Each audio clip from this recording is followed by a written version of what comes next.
Hola amigos, vamos por el capítulo quinto. Os recuerdo que en el capítulo anterior os dejáramos a Teodomiro allá por Fabia en meditación. Pues bien, vamos a continuar con la historia. Pues os decía que el amigo Teodomiro estuvo esos 7 días o incluso más, eso no está claro, trabajando en su cabeza para preparar el plan que veía ya en su imaginación a gran escala, en principio él solo. Y después, cuando ya tenía todo planeado, invitó a otros economistas religiosos locales que se unieron al plan, digamos como un G8 medieval allá por las tierras de Luya, para que diera el resultado que todos conocemos a día de hoy.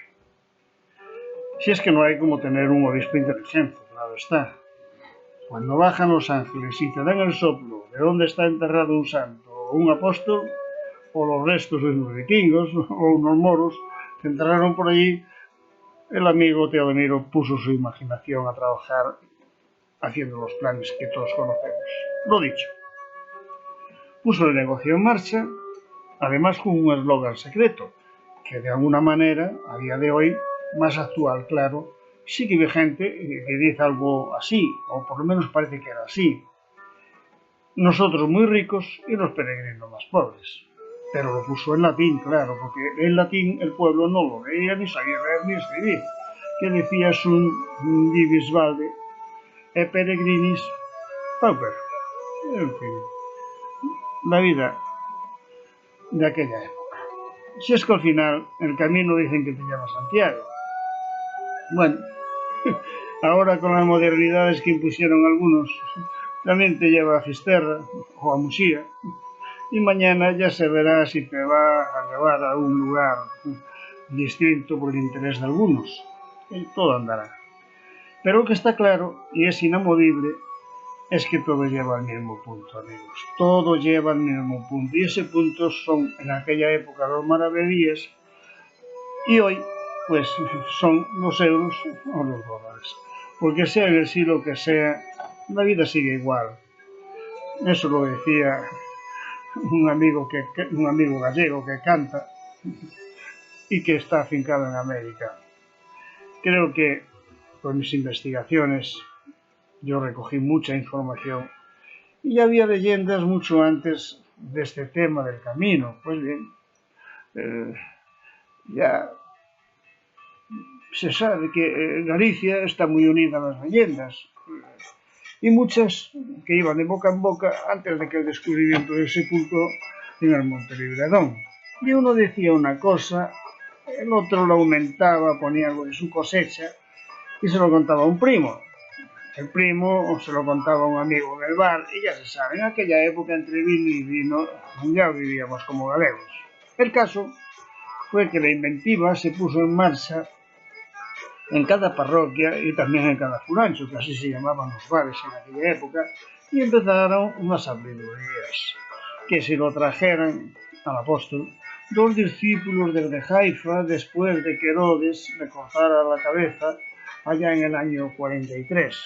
Esto exactamente tampoco se sabe, pero qué más da año arriba, año abajo. El caso es que unos y otros afirmaban que sí, que llegaron a Padrón en una barca de piedra. Yo supongo que a remo o a vela, pero de esto no se sabe nada.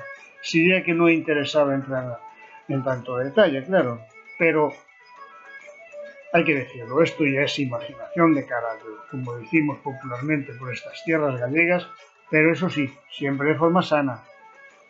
Luego también, entre vino y vino, decían y discutían entre ellos, entre unos y otros, que si subieron un río arriba hacia Santiago por el Ulla, en plan salmón, también se comentaba si se iban a remo o a vela, pero yo no lo veo, eso del mástil clavado en la piedra, la verdad no me cuadra. Es que no me cuadra esta leyenda, pero en fin, que de leyendas está lleno el camino y Galicia muchas más. Pero ahora que lo pienso, yo me pregunto, ¿por qué los ángeles esperaron casi 800 años en avisar al Pelayo? ¿Sería que tenían trabajo acumulado los ángeles? Puede que sí, porque en aquella época, o más bien unos siglos antes, cuando decapitaron al apóstol, los cristianos no estaban muy bien vistos. Y en Roma durante muchos años no los dejaban pensar precisamente, porque claro, algunos llegaron allí con San Pedro a la cabeza y ya querían ser los más listos, y así les fue. Así les fue a muchos que acabaron como merienda de los leones una tarde de los 7 de mayo. Entonces, pienso y me pregunto yo, ¿no sería que el ermitaño Pelayo, que seguramente comía frutos del bosque, además de algún conejo o urogallo que lo sabía, y se dio un atracón de morogos o de setas y se pilló un buen colocón con alucinaciones incluidas? Todo es posible. Además, hay que decirlo, el vino del Ribero no llegaba a Santiago, porque claro, Santiago como ciudad no existía. Y aquí quiero yo hablaros de algo de mi propia cosecha antes de que se me olvide. Vamos a ver.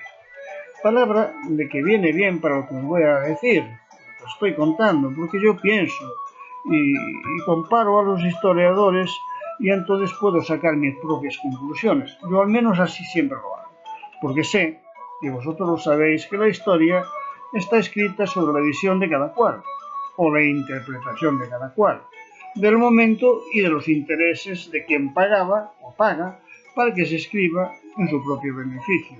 Y es bien cierto que una mentira repetida 1000 veces se convierte en una verdad. Esto que os voy a contar es un pensamiento mío al respecto de la historia de aquel momento, los años 45 o 800, perdón, los años después de descubrir la tumba del apóstol. Por delante vaya que todo es fruto de mi imaginación. Y si los científicos le dedican algún tiempo a la investigación de esto que voy a contar, seguro que en las piedras de la catedral se encontrarían restos que refrendarían mis palabras. Pues bien, todos o casi todos sabéis, y habréis probado el vino del Ribeiro, que está muy bueno con casi todo. Pero vayamos a la historia de mi cosecha, no cosecha del vino, la de mi imaginación, después de muchos análisis de la historia y de los historiadores. La del vino se la dejo para los científicos. Vamos ya a lo que a continuación sucedió después del descubrimiento de la tumba de Santiago por Pelayo y por Teodomiro. Pero como eso va a ser largo, lo vamos a dejar para el próximo capítulo para que haya un poquito de suspense. ¿Os parece? Venga, amigos y amigas, tener un buen camino en la vida.